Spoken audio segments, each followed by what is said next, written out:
Saudara-saudara kaum muslimin rahimakumullah, harta adalah amanat dan akan kita pertanggungjawabkan. Allah melebihkan rizki sebagian kita dari yang lain agar kita saling tolong menolong, bantu membantu. Nabi janjikan, siapa yang meringankan beban saudaranya muslim di dunia, Allah akan meringankan bebannya di akhirat nanti. Sebuah jaminan dari baginda Nabi. Si orang yang kita bantu barangkali tidak bisa membalas, Allah yang akan membalas lewat jalan lain yang tidak pernah kita sangka-sangka.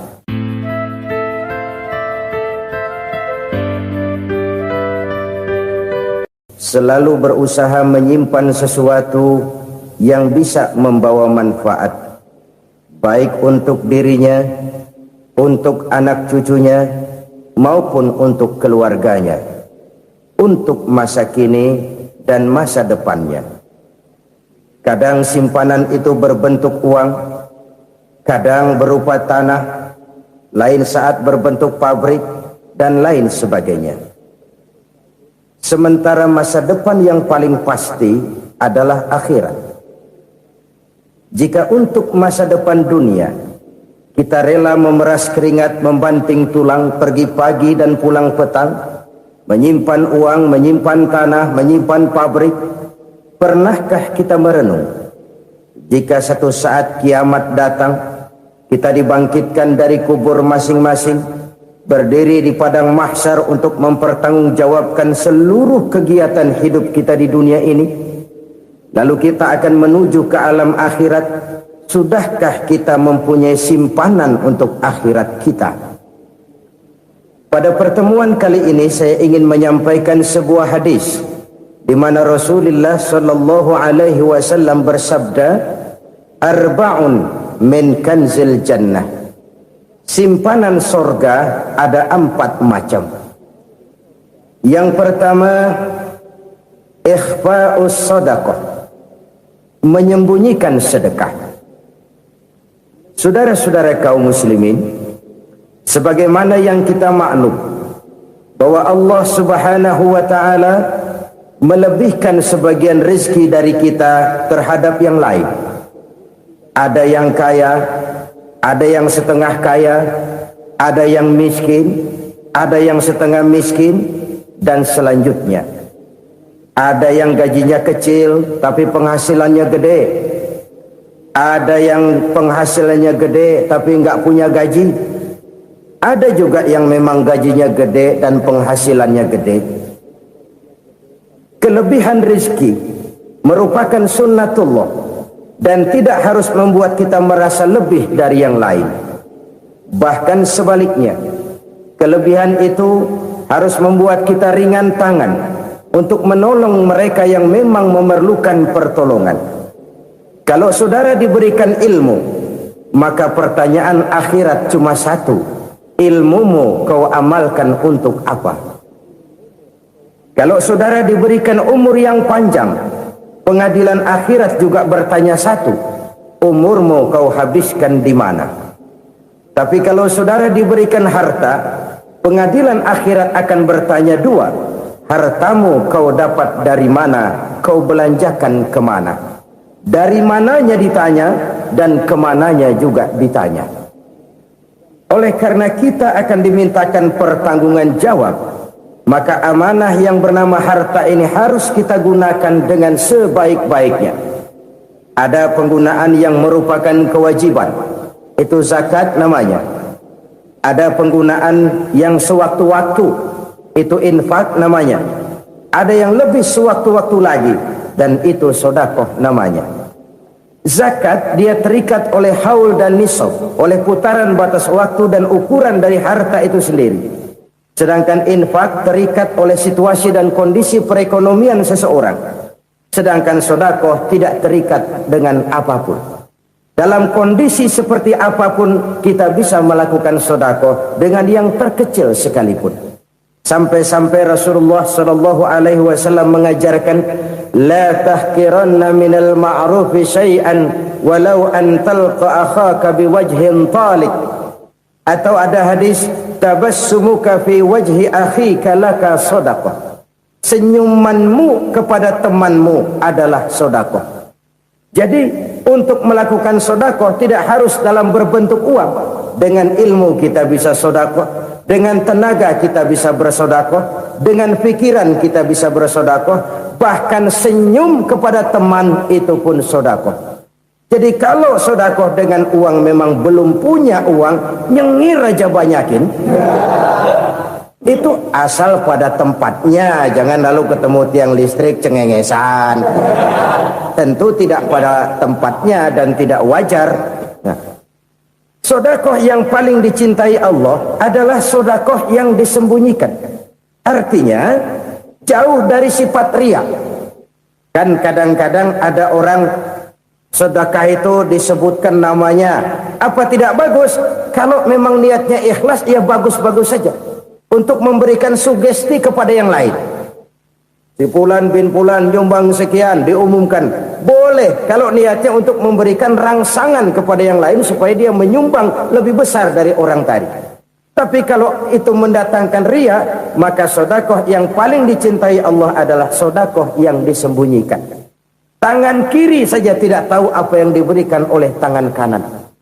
Sedekah yang dilakukan dengan ikhlas akan merupakan perbendaharaan surga, tersembunyi dari pandangan orang lain, tidak seorang pun tahu. Karena memang sikap yang baik adalah melupakan kebaikan dan mengingat kesalahan.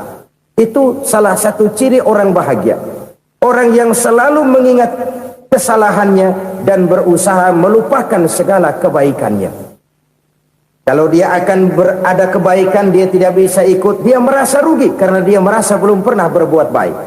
Tapi kalau akan melakukan kesalahan baru, dia ingat kesalahan yang sudah-sudah, sehingga terhalang baginya untuk melakukan satu kesalahan baru. Demikianlah saudara-saudara, bahwa Allah melebihkan rizki sebagian kita dari yang lain, agar terjadi tolong-menolong dalam kehidupan ini. Jadi kesenjangan yang nature, kesenjangan yang alami, itu sunnatullah. Ada yang kaya, ada yang miskin, ada yang kelas menengah. Nah, kenapa lalu sekarang kita berusaha mengentaskan kemiskinan? Oleh karena adanya kesenjangan struktural. Kalau yang kaya bisa semakin kaya, kenapa yang miskin tidak bisa naik jadi ikut sedikit kaya? Sebab pada dasarnya Islam adalah agama yang sejak turunnya sudah berupaya memerangi kemiskinan. Bahkan dikatakan kemiskinan itu mendekatkan kepada kekufuran. Orang kalau miskin udah dekat banget sama kafir. Gampang menjadi kafir. Berapa banyak saudara-saudara kita yang oleh karena soal perut, oleh karena soal materi, terpaksa meninggalkan dan menanggalkan akidahnya. Menjual petunjuk yang diberikan Allah dengan kesenangan dunia yang cuma sebentar ini. Na'udzubillah, thumma na'udzubillah. Jadi makin kita sembunyikan satu sedekah, semakin banyak perbendaharaan kita di surga. Sedekah yang paling dicintai Allah adalah sedekah yang disembunyikan. Malahan ada seorang sufi, dia punya kebiasaan kalau pergi sholat Jumat dia bawa uang, itu uang dia taruh di bawah tikar masjid. Dia niat sedekah kepada siapa saja yang nemuin itu duit. Maksudnya apa? Supaya yang nemuin nggak tahu siapa yang punya duit. Demikian dia saking ingin menyembunyikan sedekahnya. Karena sifat riya itu bisa memakan amal kita sendiri. Riya itu termasuk menyebut-nyebut kebaikan kita. Orang yang suka nepuk dada, sedikit-sedikit ngitungnya kalau nggak gua. Tuh kalau nggak gua tuh yang belas itu kalau nggak gua. Iya kalau nggak lu kenapa emang? Orang yang suka menepuk jasa, tuh biasanya memang begitu saudara-saudara. Kalau perang lagi berkecamuk, orang nggak sempat ngaku jadi pahlawan. Tapi begitu perang selesai, yang kagak kenal bedil ngaku pahlawan, mas. Itu sesuatu yang biasa. Oleh karenanya, orang-orang yang ikhlas dalam bersedekah, disembunyikannya sedekah itu, Allah cinta betul. Malahan ada hadis memberikan jaminan, inna sedaqatal mar'il muslimi tazidu fil umri wa tadfa'u mitatas su'i. Sesungguhnya sedekahnya seorang mukmin tazidu fil umri, bisa menambah umur panjang, wa tadfa'u mitata su'i, dan menyelamatkan manusia dari mati secara su'ul khatimah. Jadi siapa yang kepengen panjang umur, banyaklah sedekah. Yang bosan hidup, pelit terus. Sedekah menambah panjang umur dan menyelamatkan manusia dari mati secara su'ul khatimah. Pak, katanya umur itu nggak bisa ditambah, nggak bisa dikurangin. Kapan? Kalau ajal sudah datang. Fa idza jaa ajaluhum la yastakhiruna sa'atan wa la yastaqdimun. Kalau ajal datang tidak bisa dimajukan, tidak bisa dimundurkan. Itu kalau ajal sudah datang. Tidak bisa lagi umur ditambah dikurangi, sudah datang. Tapi kalau belum datang, itu kan haknya Allah. Mau ditambah, mau dikurangi, hak prerogatif Allah. Sebagai pencipta manusia, Allah maha kuasa dan maha mampu. Sedekah ini menambah panjang umur dan menyelamatkan manusia dari mati secara su'ul khatimah. Itu orang mati kan sama ya, kondisinya mati, nggak nafas. Tapi hakikat mati kan lain-lain. Ada yang mati itu husnul khatimah, baik akhirnya. Misalnya lagi ngaji mati, lagi sholat mati, lagi sedekah mati. Ini yang dinamakan dengan husnul khatimah, baik di akhirnya. Sebaliknya ada yang su'ul khatimah, jelek di akhirnya. Ini yang jadi catatan akhir. Lagi nyekek botol, mampus. Lagi banting kartu, modar. Su'ul khatimah, jelek pada akhirnya. Sedekah menyelamatkan manusia dari mati secara su'ul khatimah. Dan kita semua kepengen mendapat husnul khatimah, jauh dari su'ul khatimah. Oleh sebab itu yang bisa menyelamatkan kita dari penyakit itu antara lain adalah sedekah yang disembunyikan, yang dikerjakan dengan ikhlas karena Allah, tidak karena kepengen dipuji orang, tidak karena ingin dikatakan orang pemurah. Sebab orang dermawan itu orang yang memberi tanpa harus diminta. Kalau masih harus diminta, ya belum dermawan namanya, masih harus diminta. Kalau nggak diminta ya tulus, lolos, polos. Saudara-saudara kaum muslimin rahimakumullah. Harta adalah amanat dan akan kita pertanggungjawabkan. Allah melebihkan rizki sebagian kita dari yang lain agar kita saling tolong menolong, bantu membantu. Nabi janjikan, siapa yang meringankan beban saudaranya muslim di dunia, Allah akan meringankan bebannya di akhirat nanti. Sebuah jaminan dari baginda Nabi.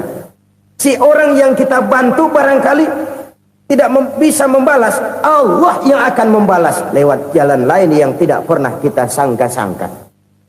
Ada orang tanya, Pak, ini ada orang nyumbang masjid sambil marah-marah, bagaimana? Saya bilang sumbangannya aja ambil, marahnya jangan. Marahnya jangan diambil, itu urusan dia. Saudara-saudara kaum muslimin rahimakumullah.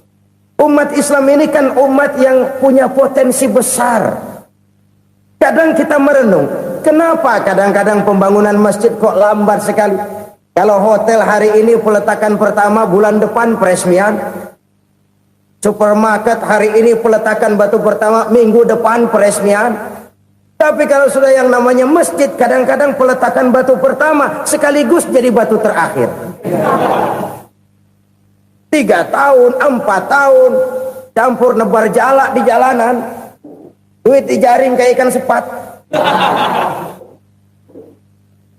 Apa tidak ada orang Islam yang kaya? Banyak. Apa tidak ada pengusaha muslim yang jadi konglomerat? Ada. Lalu yang belum banyak itu yang komit terhadap nilai-nilai agamanya. Akhirnya kita jatuh jadi umat yang lemah. Belum ada pengusaha konglomerat muslim buka pabrik super mie cap beduk misalnya umpamanya atau pabrik kecap cap sorban supaya identitas keislamannya sedikit kelihatan. Kita jatuh jadi umat yang lemah karena potensi tidak terinventarisir dengan baik. Kita ini ibarat kompor yang cuma matengin nasi orang lain. Potensi kita dimanfaatkan oleh orang lain. Ukhuwah Islamiyah kita baru terbatas kepada silaturahmi. Ukhuwah di bidang ekonomi kita lemah, ukhuwah di bidang kebudayaan kita lemah, apalagi ukhuwah di bidang politik kita lebih rapuh lagi. Padahal ukhuwah itu adalah totalitas kehidupan manusia, menyangkut ipolek sosbud, memerlukan nilai-nilai ukhuwah. Jadi oleh karena itu mari kita menyadari di dalam harta kita, walaupun kita yang cari pergi pagi pulang sore peras keringat banting tulang, di sana ada harta anak yatim, di sana ada hak masjid, di sana ada hak pesantren, di sana ada hak jihad. Berbahagialah seseorang apabila dia oleh Allah dijadikan keran. Keran itu menyimpan air, tapi tidak untuk dirinya, tapi disalurkannya kepada mereka yang memang memerlukannya. Saudara-saudara kaum muslimin rahimakumullah, ini yang pertama. Jadi perbendaharaan surga adalah menyembunyikan sedekah. Orang lain nggak tahu, kita pun nggak pernah ngitung-ngitung. Kita anggap lewat begitu saja, padahal itu deposit akhirat. Satu. Yang kedua, perbendaharaan surga itu apa? Wa kitmanul musibah, menyembunyikan kesulitan. Kadang orang takut menghadapi kesulitan, tapi makin kita merenung, hidup ini kan sebenarnya urusan. Takut sama urusan ya jangan hidup. Tandanya orang hidup itu kalau punya urusan. Urusan melupakan problem, problem sering menimbulkan kesulitan. Kesulitan bukan untuk ditakuti, tapi untuk diatasi dan dicarikan jalan keluarnya. Siapa sih orangnya yang nggak pernah sulit-sulit? Makin tinggi status sosialnya, makin gede urusannya. Makin tinggi kualitas imannya, makin berat tingkat kesulitannya. Cuma memang yang namanya enak itu seperti pelangi. Biang lala itu nggak pernah di atas kepala kita, di atas kepala orang melulu. Lo sih enak lo, kata kita. Dia juga bilang yang enak kan lo. Pelangi itu nggak pernah di atas kepala kita. Kata tukang beca, aduh enak ya naik Mercy. Kata tukang beca, apa yang di dalam mobil Mercy? Aduh enak bener tukang beca, di jok ngeringkuk ngorok pules bener. Saya kamar pakai AC sejuk, tempat tidur sutra empuk, alga spring bed, gula kulik nggak bisa pules kalau belum minum Valium, belum tidur. Enak bener tukang beca, di jok ngorok nggak tahu wetan kulon. Si tukang beca bilang yang di Mercy enak, yang di Mercy bilang tukang beca enak. Inilah enak, nggak pernah di atas kepala kita, di atas kepala orang lain melulu enak itu. Nah saudara-saudara, yang merupakan perbendaharaan surga itu orang yang bisa menyembunyikan kesulitan, baik pribadi ataupun rumah tangga. Nih terutama rumah tangga yang jadi soalnya. Kadang-kadang kita ini kalau senang, sebaliknya kalau senang kita diam, kalem aja, cuek. Banyak banget duit kita bawaan, diam aja udah. Malah ketemu orang takut. Tapi begitu susah, sekampung tahu. Padahal Nabi mengajarkan perbendaharaan surga itu menyembunyikan musibah, menyembunyikan kesulitan. Kalau enak, cerita sama orang-orang. Kalau nggak enak, rasain sendiri, tekan sendiri, atasin sendiri. Kita kan sebaliknya, senang kita diam, asal lagi susah, paling tidak kita nyari teman buat cerita kesusahan. Siapa orangnya yang nggak pernah susah? Cuma soalnya bagaimana kita mengatasi kesusahan itu sendiri. Begitu juga misalnya kalau orang sudah berumah tangga, itu orang tuanya harus menjadi tempat dia cerita yang enak-enak saja. Yang nggak enak rasain berdua, selesaikan berdua, atasin berdua. Jangan dibalik. Asal senang diam, giliran susah saja. Maknya laporan. Terbalik. Bisa menjaga security informasi. Maka nama bayam keluar diam, malah seluitan. Enak amat lo makan daging ayam. Security informasi. Saudara-saudara kaum muslimin rahimakumullah. Ujian yang terberat itu yang pernah diberikan kepada para nabi para rasul, para aulia, para ulama, makin tinggi keimanan, makin berat bentuk kesulitan. Ayo saya kemukakan satu contoh saja. Ada seorang nabi yang kaya, nabi kaya, namanya Nabi Ayub. Iblis kalau orang begini kan keki, ibadahnya rajin, kaya. Yang kayak begini susah digodain. Kalau ibadahnya rajin, miskin, kali bisa disogok. Sini imannya mantap, ibadahnya rajin, kaya, nabi lagi. Oh, tapi namanya iblis nggak kurang akal. Laporan, Tuhan, kenapa Les? Ya ini bahasa saya, bahasa Qurannya sih nggak gitu. Itu hambamu yang namanya Ayub, dia rajin ibadah cuma karena dikasih kaya aja. Coba kasih miskin dia, berhenti dia sembahyang. Ah, kamu bisa aja. Saya tahu Ayub itu hambaku yang ikhlas. Saya buktiin Tuhan, silahkan. Dibuktiin lah, iblis turun ke alam ini. Yang mula-mula dia lakukan, dia rusak sawah ladang Nabi Ayub. Dia binasakan binatang ternak Nabi Ayub. Sehingga dalam waktu singkat, jatuhlah Nabi Ayub dari orang paling kaya jadi orang paling miskin. Beliau masih ibadah di mihrab dalam masjid. Datang iblis. Saudara Ayub, ya, lagi ngapain? Ibadah. Nyembah Allah, nyembah Allah. Oh, percuma. Kenapa? Tuhan yang ente sembah nih, dia udah bikin miskin ente. Sawah ladang ente hancur lebur, binatang ternak binasa. Sekarang ente jadi orang paling miskin. Ngapain nyembah Tuhan kayak begitu? Tekor. Udah berhenti dah ibadah, berhenti ibadah. Ini iblis sama Tuhan laporannya lain, yang dikerjakan kepada Nabi Ayub juga lain. Benar begitu iblis kata Nabi Ayub? Iya, sawah ladang saya habis, buras. Binatang ternak saya binasa, binasa. Saya miskin, bangpak. Apa jawab Nabi Ayub? Bukan innalillahi, ini hebat. Alhamdulillahillazi a'tani wa akhza minni. Segala puji bagi Allah yang telah memberikan harta kepada saya dan sekarang mengambilnya lagi. Alhamdulillah. Allah yang ngasih, Allah yang ambil. Itu mah urusan Allah. Iblis cuman ibadah jalan terus, sujud lagi Nabi Ayub. Iblis seleher gondok banget. Dasar Nabi nggak mempan dia apa-apain. Miskin malah alhamdulillah. Allah yang ngasih, Allah yang ngambil. Jadi kalau kita tidak komit, kita tidak terikat kepada kaya, miskin, senang, susah, apa yang bisa bikin kita susah?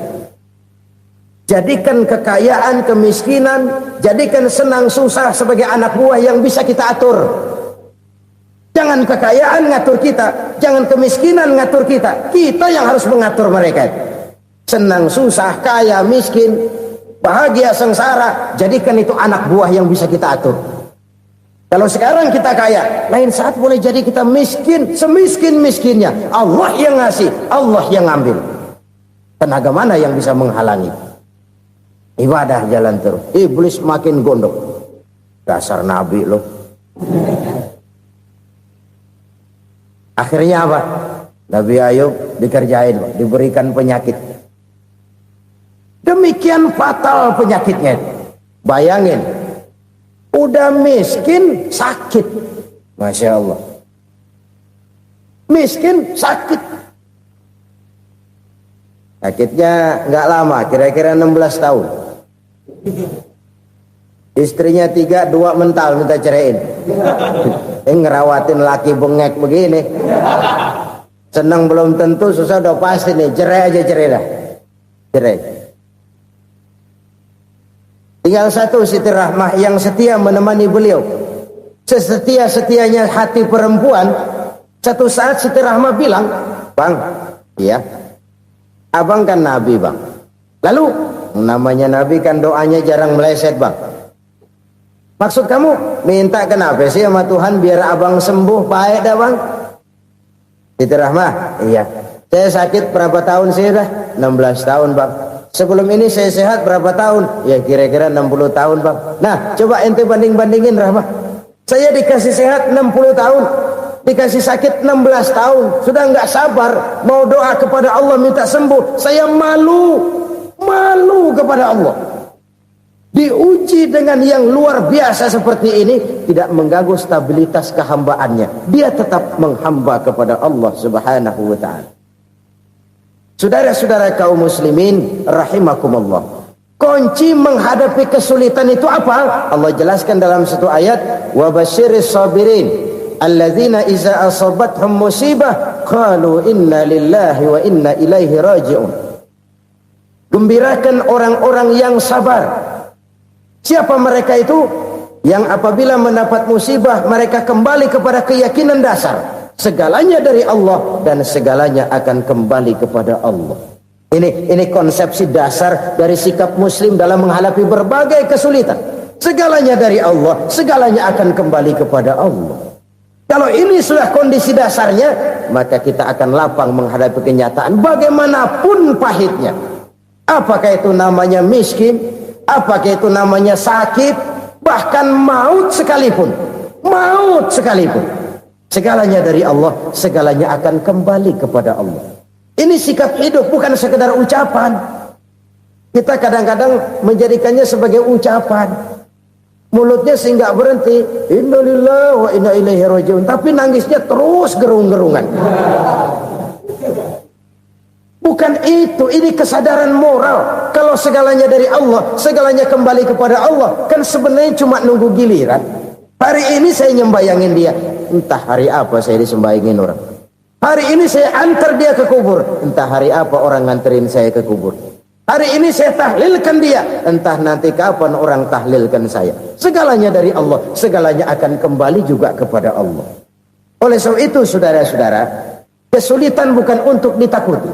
Kesulitan justru untuk diatasi, dicarikan jalan keluarnya. Dan tidak ada orang yang tidak pernah mendapat kesulitan. Tidak ada. Semakin tinggi status sosial, semakin tinggi kualitas keimanan, semakin besar juga tingkat kesulitan. Hanya saja bagaimana cara kita mengatasinya. Dan Al-Quran menyatakan, inna ma'al usri yusra. Di balik kesulitan itu pasti ada kemudahan. Roda itu berputar. Karena itu Rasulullah sallallahu alaihi wasallam mengingatkan kepada kita, ta'arraf ila Allah fir raha ya'rifka fis syiddah. Ingatlah kepada Allah di waktu kamu senang, supaya Allah ingat kepada kamu di waktu kamu susah.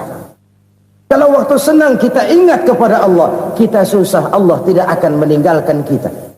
Tapi kalau waktu senang kita jauh dari Allah, sujud tidak sempat, dengan masjid jauh, ketika senang kita lupakan Allah. Nanti begitu kita susah, Allah lupakan kita. Dan itu menyakitkan. Oleh karena itu orang-orang tua kita dulu bilang, kalau lagi sehat ingat-ingat lu bakal sakit nanti. Kalau lagi kaya ingat-ingat satu saat kita bakal jatuh miskin. Bahkan kalau lagi muda ingat-ingat kita bakal tua. Dan yang terpenting, kalau lagi hidup ingat-ingat kita bakal mati. Saudara-saudara kaum muslimin rahimakumullah. Jadi yang kedua yang merupakan perbendaharaan surga, menyembunyikan musibah. Saudara-saudara kaum muslimin rahimakumullah. Hal ketiga yang merupakan perbendaharaan surga adalah wasilatur rahmi. Orang yang suka bersilaturahmi. Sebagaimana yang kita maklum bahwa manusia adalah makhluk yang disebut zon politika. Makhluk sosial yang tidak mungkin hidup sendiri-sendiri. Betapa dan siapapun kita memerlukan orang lain. Bodoh betul manusia kalau tinggal di tengah masyarakat tapi tidak mau bermasyarakat. Merasa hebat sendiri, pintar sendiri, gagah sendiri, kaya sendiri. Mungkin kalau mati juga ngubur sendiri. Jangankan kita di sini, di sorga saja Nabi Adam waktu sendirian bengong melulu, mondar mandir. Allah tegur Adam, sepi Adam. Ya ini kalau bahasa saya. Iya Tuhan, sepi ini nggak ada coret-corekan pisan ini. Diciptakan Siti Hawa baru anteng Nabi Adam. Itu di sorga. Cobalah. Umpamanya saudara tinggal di Jakarta nih. Kayak bener. Apaan aja di Jakarta punya saudara dah. Jembatan Semanggi ambil. Monas, Buntel bawa pulang. Hotel-hotel ambil semua. Cuman tinggal di Jakarta sendirian. Apa enaknya? Betapa dan siapapun kita perlu orang lain. Tidak ada seorang pun yang bisa memenuhi kebutuhan hidupnya secara sendiri-sendiri. Nah, Islam telah menyelamatkan manusia dari ras diskriminasi. Mengikat manusia dengan persaudaraan yang berlandaskan kepada akidah. Karena itu dianjurkan bersilaturahmi.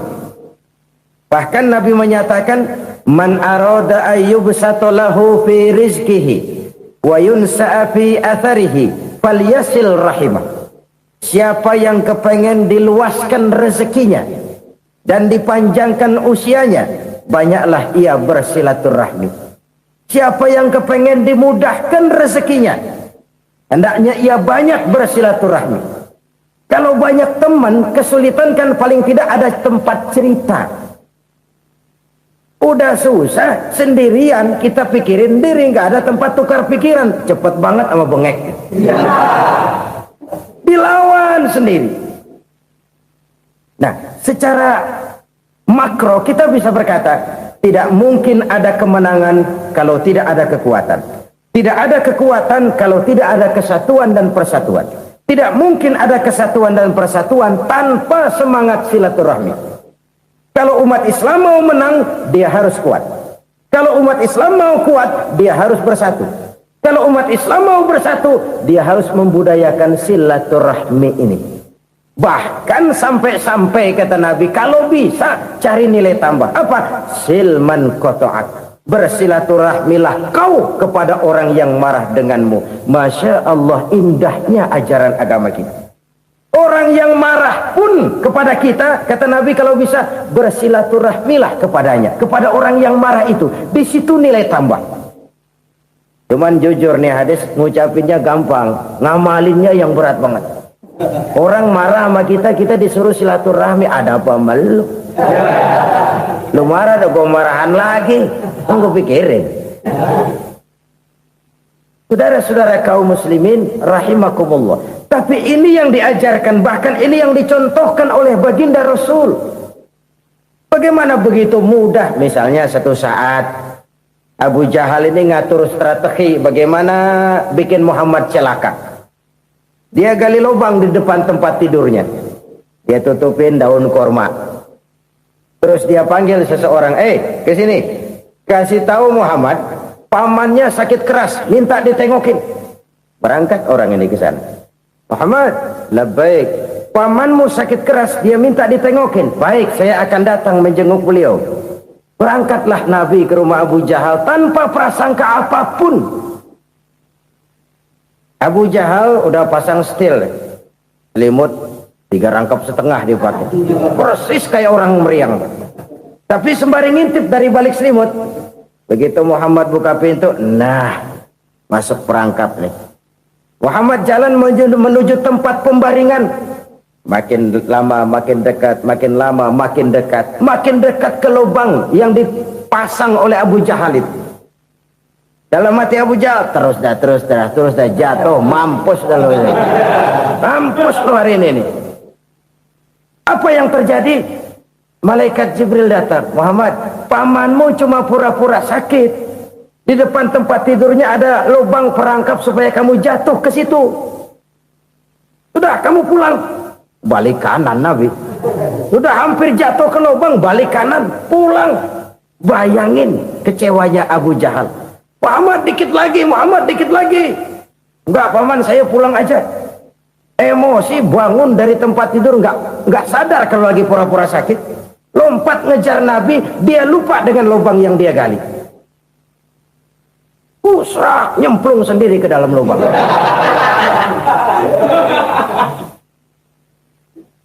Nabi terus berlalu.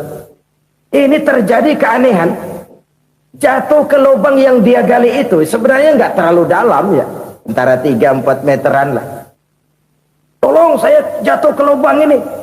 Datanglah pelayan-pelayannya itu. Angkat saya dari sini. Oh, yang ngulurin tambang. Satu gulung belum juga nyampe itu tambah. Kurang beli lagi ke warung. Sambung ulur lagi enggak juga bisa sampai. Wah ini kerjaan Muhammad ini. Tolong siapa salah seorang kamu ke rumah Muhammad, kasih tahu encangnya kecebur. Minta ditolongin. Sampaikan kepada Rasul. Kenapa? Pamanmu jatuh ke lubang, Muhammad minta tolong diangkatin. Tambang udah nyambung-nyambung nggak nyampe juga. Ya nanti saya datang saya tolong. Cobain. Nyata-nyata orang berniat jahat mau mencelakakan dia. Datang dia menolong. Ini yang disebut air tuba dibalas air susu ya ini. Bukan sebaliknya. Air tuba dibalas air susu. Paman, kecebur ya? Iya Muhammad, tolong ini. Pegang tangan saya. Nabi ulurkan tangannya. Nyampe. Dipegang oleh Abu Jahal. Diangkat ke atas. Sampai atas. Apa kata Abu Jahal? Sihirmu memang hebat Muhammad. Udah ditolongin dikata sihir. Yang enak kita kemplang kan itu orang begitu. Urusan apa? Tapi inilah akhlak. Kalau bisa kamu bersilaturahmilah dengan orang yang marah kepadamu sekalipun. Orang marah kita tetap baik. So, kalau kita berbuat baik sama orang yang memang baik, rasanya sih biasa-biasa aja. Orang baik kita baik lagi, ya draw aja, belum ada nilai tambah di situ. Baru ada nilai tambah kalau kita bisa berbuat baik kepada orang yang nyakitin kita. Itu namanya kita setingkat di atas dia. Dia sakitin kita, kita berbuat baik sama dia. Dia pelit sama kita, kita baik sama dia. Dia marahin kita, kita deketin dia. Di situ kita punya nilai tambah.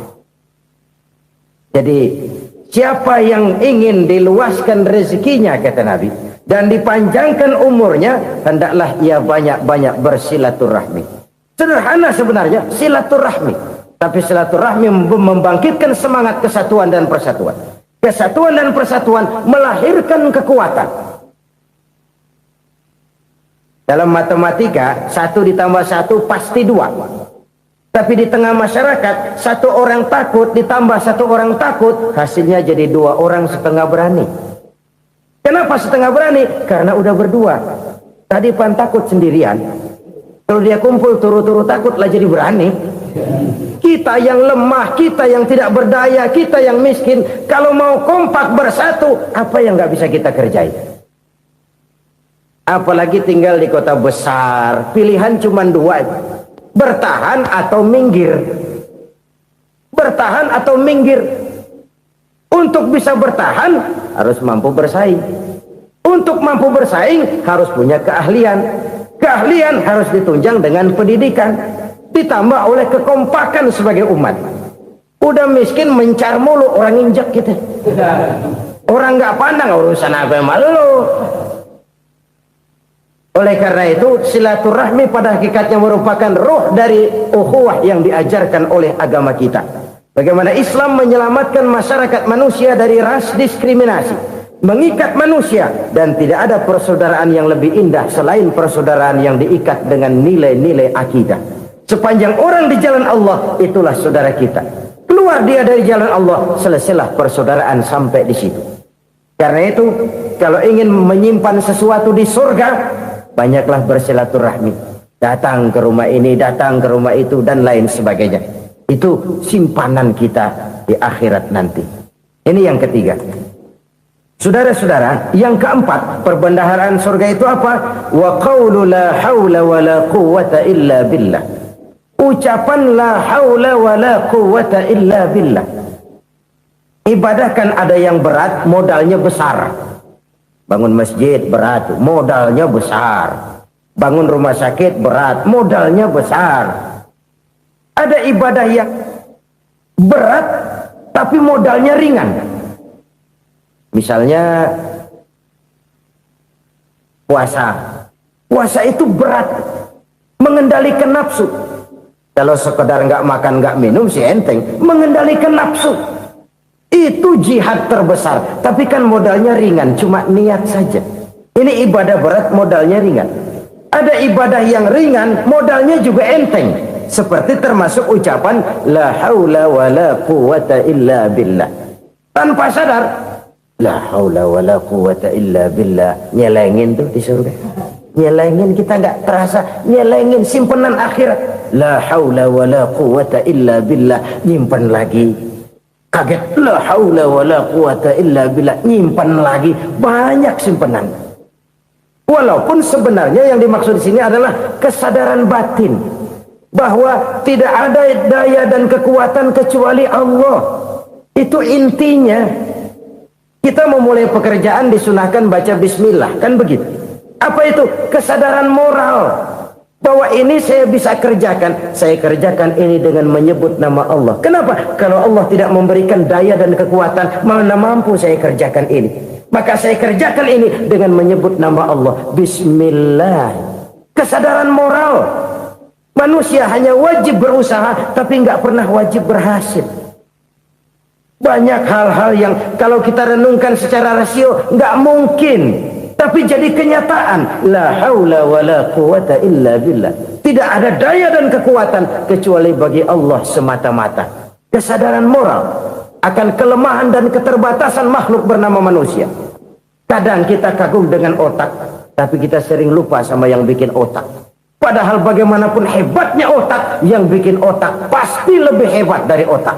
Nggak percaya, silahkan otak-otakan. Inilah kecenderungan.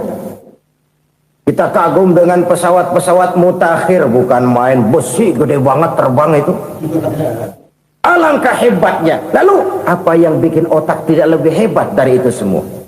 Kita puji laut. Apa yang bikin laut tidak lebih hebat dari laut itu? La haula wala quwata illa billah. Tidak ada daya dan kekuatan kecuali Allah. Apa yang bisa kita lakukan kalau tidak karena daya dan kemampuan yang diberikan oleh Allah kepada kita? Lahirlah sikap tawadu, rendah hati, tidak melonjak menjadi angkuh dan sombong, sadar akan kelemahan dan keterbatasan diri sebagai makhluk yang diciptakan oleh Allah Subhanahu wa taala. Jadi satu sisi ini ucapan yang berpahala, la haula, jadi wiridan. Pada sisi lain ini kesadaran moral, sikap mental, kesadaran batin bahwa yang punya daya dan kekuatan itu cuma Allah. Kita nggak pantas untuk sombong, sebab sombong itu pakaiannya Allah. Kita nggak sedang pakai pakaian Allah, kegedean. Dan makin kita renungi, makin terbentur. Apa sih yang bisa kita sombongin? Kita mau sombong apa? Kaya,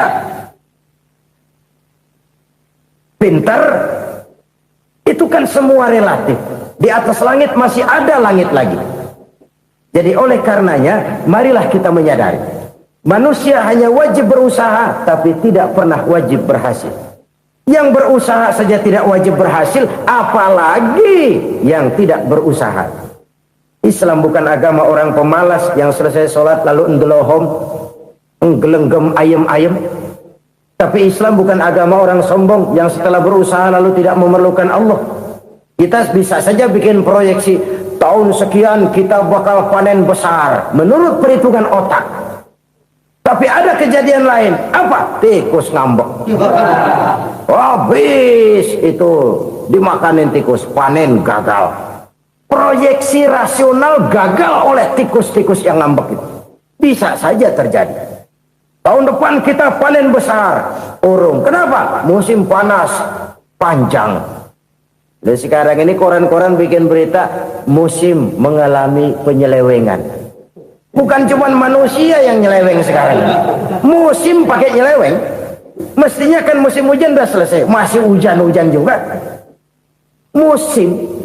Nah sekarang kita boleh bikin proyeksi, kita bakal panen besar. Tahu-tahu musim panas panjang, sawah retak, air kering.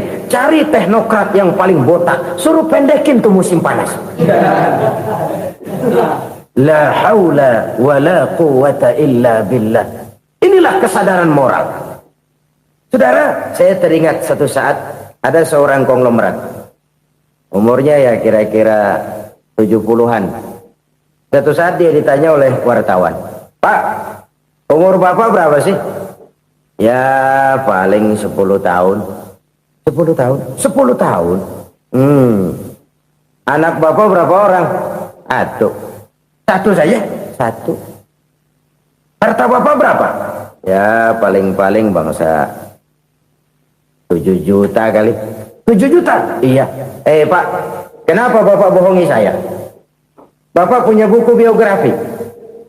Koran-koran, majalah-majalah banyak memuat cerita riwayat hidup bapak. Saya tahu umur bapak 70. Kenapa bilang cuma 7 tahun? Saya tahu anak bapak 8. Kenapa cuma bilang 1? Saya tahu harta bapak miliaran, mungkin triliunan. Pabrik di mana-mana, bank di mana-mana. Kenapa bilang uang bapak cuma 7 juta? Nah, kata si konglomerat tadi, kamu benar nak, kamu benar. Umur saya kalau jumlahnya memang 70 nak. Cuman ingat-ingat saya, baru 7 tahun terakhir ini saya sujud. Baru 7 tahun terakhir ini saya berusaha dekat dengan Allah. Saya laksanakan perintahnya, saya jauhi larangannya. 7 tahun inilah rasanya yang ada nilainya di hadapan Allah. Yang 63 tahun matong, kelabu, kelem umur gue. Habis untuk maksiat, untuk munkarat. Maka ketika ditanya tadi, umur saya 7 tahun itu. Oh begitu Pak. Oh iya. Lalu anak Pak. Anak bapak kan 8. Kenapa bilang cuma 1? Nah, kalau jumlah hitungannya memang anak saya 8. Tapi dari 8 orang ini rasanya cuma 1 nih. Yang bakal jadi buah hati, belahan jantung. Pelanjut cerita, penerus sejarah. Bakal jadi anak soleh yang akan mendoakan saya. Cuma 1 rasanya anak saya ini yang bakal jadi buah hati saya. Besar-besaran saya. Yang akan mendoakan di kubur saya. Yang akan mendoakan di akhirat saya. Yang 7 orang mana? Masya Allah, yang atu tenggeng, yang atu nyekek botol nolo, yang atu nggak karu-karuan. Makanya saya bilang 1 anak saya yang akan bisa mendoakan saya. Oh begitu Pak. Iya. Nah harta Pak, harta bapak kan triliunan. Pabrik bapak di mana-mana. Uang bapak hampir di tiap bank-bank besar. Kenapa bilang cuma 7 juta? Betul kau nak. Harta saya kalau jumlahnya memang miliaran, triliunan mungkin. Tapi yang saya ingat baru 7 juta tuh yang saya belanjakan di jalan Allah. Saya nyumbang masjid, saya santuni yatim piatu, saya bantu pembangunan pesantren, saya bantu pembangunan rumah sakit Islam. Itu yang akan saya bawa pulang ke akhirat, yang 7 juta itu. Yang triliunan itu nanti akan diperebutkan oleh anak-anak saya sebagai waris saya. Jadi harta saya 7 juta itu yang bakal nemenin saya di akhirat. Yang akan saya bawa pulang jadi teman saya. Saudara-saudara kaum muslimin, jangan-jangan orang tua itu adalah kita-kita ini. Jangan-jangan kita-kita ini adalah orang tua itu. Jangan-jangan itu potret dari diri kita masing-masing. Dari sekian umur yang diberikan Allah, berapa tahun yang ada nilainya di hadapan Allah? Dari sekian anak-anak yang merupakan amanah, berapa yang akan mendoakan kita sebagai orang tuanya menjadi anak soleh? Dari sekian banyak harta yang diberikan Allah, berapa yang akan kita bawa pulang menghadapnya nanti, yang kita belanjakan di jalan Allah? Ini sebuah potret kehidupan. Karena itu kita kembali kepada la haula wa la quwwata illa billah. Kita wajib berusaha, kita wajib berikhtiar. Selebihnya, segala daya dan kekuatan hanya milik Allah saja semata-mata. Satu kesadaran batin dari setiap pribadi muslim. Setelah ia berusaha dan berikhtiar, ia menyerahkannya kepada Allah Subhanahu wa ta'ala. Jadi, satu sisi ini merupakan wiridan ucapan yang mengandung pahala. Pada sisi lain, ini merupakan sikap batin dari seorang muslim di dalam ia menghadapi realitas kehidupan ini. Saudara-saudara kaum muslimin rahimakumullah. Kalau ini kita jadikan satu basis kehidupan, maka ini akan menyelamatkan manusia dari kemungkinan tergelincir menjadi orang yang lupa diri dan lupa darat. Sebab itu Imamul Ghazali berpesan, jadidis safinah fa innal bahra amiq wa khuziz zad fa inna safara ba'id wa khaffifil hamla fa innal hamla sadid. Perbarui selalu kapalmu karena lautan sangat dalam. Bawa bekal yang banyak karena perjalanan ini sangat jauh. Ringankan beban, karena kebanyakan beban akan menyakitkan. Alangkah indah kalimat ini, alangkah dalam makna yang terkandung di sana. Perbarui selalu kapalmu karena lautan sangat dalam. Apa artinya ini? Jaga mentalmu baik-baik. Pelihara imanmu baik-baik, karena hidup penuh cobaan seperti lautan. Kita kalau berlayar di lautan kan kadang-kadang tenang, angin bertiup sepoi-sepoi basah. Jika malam datang, bintang gemintang bertabur menghias cakrawala. Rembulan memantulkan sinarnya dengan indah. Dalam keadaan begitu berlayar enak. Tapi lain saat ombak menggunung, halilintar menyambar, angin topan bertiup. Berapa banyak sudah saudara-saudara kita yang tenggelam di lautan dunia tanpa sadar bahwa dia belum sampai kepada pantai yang akan dituju. Berapa banyak sudah saudara-saudara kita yang tenggelam di lautan dunia ini tanpa sempat bangkit lagi. Dia menyangka sudah sampai kepada tujuannya. Hati-hati kapal jangan sampai bocor karena lautan sangat dalam. Iman ini jaga baik-baik karena hidup penuh dengan ujian. Wa khuzizat fa inna safar ba'id. Bawa bekal yang banyak karena perjalanan sangat jauh. Saudara mau ke Bandung, bawa duit. Saudara mau ke Surabaya, banyakkan lagi duitnya. Saudara mau ke Mekah, gepokan, iketan tuh duit, nggak lembaran lagi. Makin jauh perjalanan, makin banyak bekal yang harus kita bawa. Kalau saudara dari Jakarta mau ke Surabaya, kagak bawa duit berangkat juga, itu sih bukan berani namanya, nekat. Sampai Surabaya belum tentu, sengsara di jalan udah pasti. Kenapa? Nggak bawa bekal berangkat. Sama juga kita nih, misalnya belum sempat sembahyang, mati. Waduh, berani banget orang. Belum punya bekal, mati. Sengsara di jalan. Atau bekal tidak cukup. Dari Jakarta saudara mau ke Surabaya, bawa duit 500 perak. Paling jauh Cikampek nyampenya itu. Paling jauh itu. Antara jauhnya perjalanan dengan bekal yang saudara bawa tidak seimbang. Hidup ini perjalanan panjang. A walking tour. Dimulai dari alam arwah. Sebelum jasad diciptakan, roh diciptakan lebih dulu. Dari situ pindah ke alam rahim. Dari alam rahim pindah ke alam dunia. Dari alam dunia pindah ke alam barzah. Baru menuju akhirat. Satu perjalanan panjang. Kalau bekal tidak bawa, sengsara di jalan. Bawa bekal yang banyak karena perjalanan ini sangat jauh. Wa khaffifil hamla, ringankan beban karena beban itu cuma akan menyulitkan. Kalau bekal itu sih keperluan, tapi beban nggak kita perluin, cuma ngeberat-beratin. Apa ini beban? Dosa. Kecurangan, kebatilan, kezoliman, ketidakadilan, kesewenang-wenangan. Itu akan jadi beban kita di akhirat. Alangkah celakanya, perjalanan panjang, bekal tidak bawa, beban kelewat banyak. Alamat sengsara di jalan. Pahala tidak ada, dosa berlipat ganda. Na'udzubillah, summa na'udzubillah. Kalau kita rangkum nasihat Al-Ghazali dengan kisah si konglomerat tadi, kita akan mengambil kesimpulan. Pertama, bekal terbaik dalam menghadapi gejolak kehidupan ini tidak lain adalah iman. Yang kedua, pahala dan dosa. Dua hal kontroversial. Pahala adalah bekal, dosa adalah beban. Tapi kita sekarang kan tidak begitu terangsang kepada yang abstrak. Orang berlomba mencari yang konkret-konkret saja. Yang real. Kalau memang dosa, benjol dong. Kira-kira begitu. Kira-kira begitu. Persis orang Yahudi dulu. Orang Yahudi itu kan pernah minta kepada Nabi Musa. Ya Musa, lan nu'mina laka hatta narallaha jahrah. Musa, kami nggak bakal mau beriman kepada Allah kalau belum kami lihat Allah ada nongkrong di depan kami. Kalau memang Tuhan ada, taruh dong di depan kami. Mau yang konkret-konkret saja.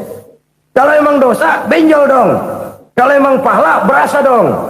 Orang terangsang kepada yang real, yang konkret-konkret saja. Karena itu untuk mengejar dosa orang mau bayar, tapi untuk mengejar pahala walaupun tidak bayar orang segan. Ini yang dikatakan oleh Nabi, kamu mengharapkan ke surga tapi kamu berat melaksanakan sesuatu yang bisa membawa kamu ke surga. Kamu ingin jauh dari neraka, tapi tiap saat kamu lakukan perbuatan-perbuatan yang justru menjerumuskan kamu ke neraka. Idda'aitum an-najata minan nar wa ramaitum fiha anfusakum. Kamu ingin selamat dari neraka, tapi kamu lemparkan diri kamu ke neraka. Kamu ingin masuk surga, tapi berat sekali kamu melakukan perbuatan-perbuatan yang bisa menyampaikan kamu di surga. Saudara-saudara kaum muslimin rahimakumullah. Jadi hal keempat yang merupakan perbendaharaan surga adalah la haula wa la quwwata illa billah. Satu sisi ini merupakan ucapan yang memperberat timbangan akhirat. Pada sisi lain ini merupakan sikap hidup seorang muslim. Kesadaran batin yang sangat dalam bahwa tidak ada daya dan kekuatan kecuali Allah. Dan itu kita simbolkan pada saat memulai pekerjaan dengan Bismillah, dengan menyebut nama Allah. Satu kesadaran moral, saya hanya bisa melakukan ini karena diberikan daya dan kekuatan oleh Allah. Lahirlah sikap tawadu, rendah hati, tidak melonjak menjadi angkuh dan sombong. Saudara-saudara, sampai sini dulu jumpa kita kali ini. Semoga 4 perbendaharaan surga ini dapat kita lakukan, yang kelak akan merupakan bekal kita di kemudian hari nanti. Amin ya rabbal alamin.